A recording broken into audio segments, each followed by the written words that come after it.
वक्फ amendment act का पहला सबसे बड़ा इम्प्लीमेंटेशन का प्रोसेस आज शुरू हो गया है।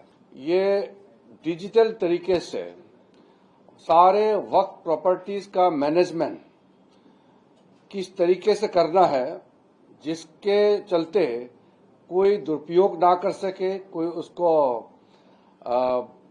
छुपा ना रख सके, ना इसको किसी तरीके से गुमराह कर सके। पूरे तरीके से ट्रांसपेरेंट तरीके से ये काम करेगा। इसमें एफिशिएंसी बहुत बड़ा एक्ट का ऑब्जेक्टिव रहा है और एम्पावरमेंट। तो एफिशिएंसी एंड एम्पावरमेंट ये किसके लिए है? ये जो गरीब मुसलमानों में बच्चे हैं, महिला है, यतीम है और जो डिवोर्सी है, विडोअर है, इनके लिए सबसे बड़ा काम आने वाला है। वैसे तो काम सबके लिए आएंगे। दुनिया का सबसे ज्यादा वक्फ प्रॉपर्टी हमारे देश में है, तो हमारे मुस्लिम समुदाय में गरीब तबके के लोग संख्या में बहुत ज्यादा है। इसको कमी करने के लिए, इसको सुलझाने के लिए प्रॉपर वक्फ प्रॉपर्टी का मैनेजमेंट बहुत काम आने वाला है। और 9 लाख से भी ज्यादा वक्फ प्रॉपर्टी इस वक्त हमारे देश में है। आने वाले दिनों में कितने और रजिस्ट्रेशन होंगे ये आपको देखने को मिलेंगे। हमने सारा एक्ट के मुताबिक टाइम तय कर दिया गया है। अब इसका जो रूल्स का प्रोसेस चल रहा है, एक्ट में बहुत ही स्पेसिफिक है, कितने समय तक रजिस्ट्रेशन करना और इसका किस तरीके से करना, सारा बहुत ही ट्रांसपेरेंट और बहुत ही सुविधाजनक, किसी को परेशानी नहीं होगा इस तरीके से प्रावधान एक्ट में रखा गया है। इसके लिए मैं फिर से राज्य सरकारों से और जितने भी वक्फ बोर्ड्स हैं उनसे अनुरोध करूंगा कि जो तय किया गया टाइमलाइन है, इसको सब पाबंदी मान करके इसको मान्यता मानते हुए पूरा करना है। क्योंकि अगर हम समय पर काम नहीं करेंगे तो फिर उसका एक्सटेंशन करने के लिए ट्राइब्यूनल के पास जाना, फिर रिलैक्सेशन करवाना, ये बिना मतलब का झमेला पैदा हो सकता है। इसलिए कानूनी तौर पर जो भी एक्ट में प्रावधान रखा है उसके मुताबिक टाइम लाइन को सब मेंटेन करें। जब उम्मीद पोर्टल में सारा प्रॉपर्टी का रजिस्ट्रेशन अपलोडिंग हो जाएगा तो उसके बाद में हम लोग का मैनेजमेंट का इश्यू इसमें आ जाएगा। मेरे पास कुछ स्टेट का वक्फ बोर्ड के प्रतिनिधि ऑलरेडी अप्रोच किए हैं।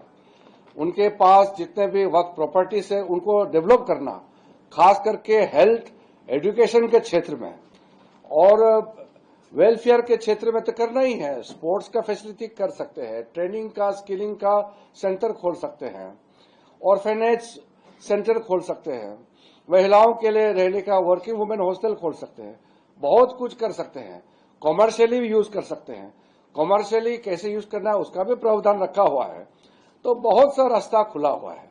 ये तो कुछ लोगों ने मिसयूज करने का जो एक रास्ता खोजा गया था, जिसके चलते कई प्रॉपर्टी जो है लोगों को पता ही नहीं है कि इतना ज्यादा प्रॉपर्टी है। इस वक्त भी जब तक ये अमेंडमेंट बिल नहीं आया था तो लोगों को पता ही नहीं कि इस देश में 9 लाख से भी ज्यादा वक्फ प्रॉपर्टी है।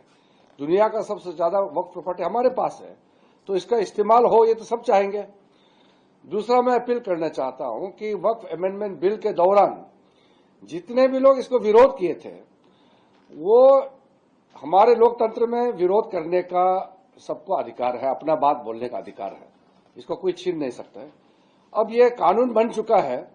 विरोध तो राजनीतिक कारण से हो सकता है या निजी स्वार्थ के कारण भी हो सकता है या किसी को जानकारी के अभाव से भी इसका प्रोटेस्ट करने का हमको दिखाई दिया है।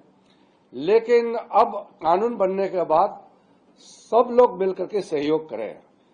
यही हमारा देश का संविधान कहता है, देश का कानून कहता है और ये हमारा एक्ट के मुताबिक मैं आश्वासन देना चाहता हूं कि प्रधानमंत्री जी का सबका साथ सबका विकास का मंत्र है, ये पूरा ये वक्त एक्ट में झलकता है।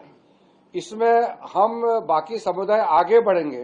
करोड़ों मुसलमानों में गरीबी के नीचे दबे रहेंगे, ये तो हम मंजूर नहीं हो सकते हैं। कैसे हम मानेंगे कि इतने करोड़ों मुसलमान गरीब रहेंगे, इतना प्रॉपर्टी जबकि मौजूद है। इसलिए प्रॉपर्टी का प्रॉपर मैनेजमेंट ही हमारा प्राथमिकता और हमारा लक्ष्य होना चाहिए सबका। इसलिए राज्य सरकारों से भी हम सहयोग चाहते हैं। आज ये उम्मीद पोर्टल लॉन्च करने के बाद हम लोग फॉलोअप भी करेंगे और हमारा मंत्रालय ने बहुत मेहनत किया है। ये पोर्टल लॉन्च करने से पहले जो इसका प्रिपरेटरी वर्क्स जितना भी स्टेट के लोगों से बातचीत किया है, पूरा टीम और जो ट्रेनिंग करवाया गया है, सेंसिटाइज कराया गया है, ये बहुत इसका पीछे ताकत लगाया है, जान लगाया है, मेहनत किया है। इसलिए मेरे पूरे ऑफिस में जितने भी अधिकारी हैं, हमारे सेंट्रल वर्क काउंसिल के जो अधिकारी हैं और हमारे जितने भी स्टेट के वक्फ बोर्ड के सदस्य हैं, राज्य सरकारों के जो नुमाइंदे हैं, सबको मैं बधाई देता हूं।